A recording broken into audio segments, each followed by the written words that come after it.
How to use two audio outputs at the same time on Windows.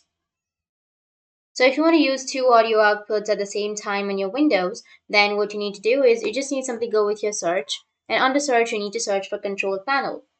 Once you search for control panel, now you need to just click on sound. Once you click on sound, you will get this kind of interface.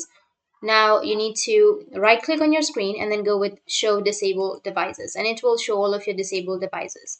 So make sure to click on that.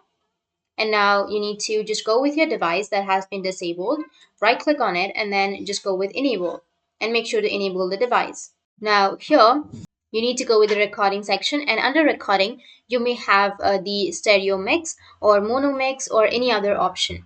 So in my case, it's stereo mix. So you just need simply right click on it and then go with enable.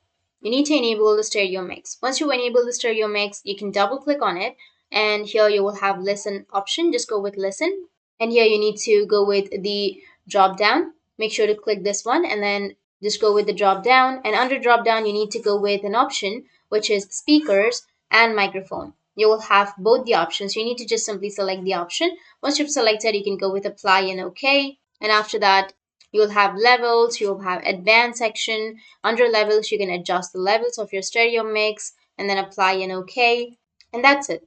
So that's how you can use two audio outputs at the same time on your Windows. And if you have any questions, feel free to comment below. Thanks for watching.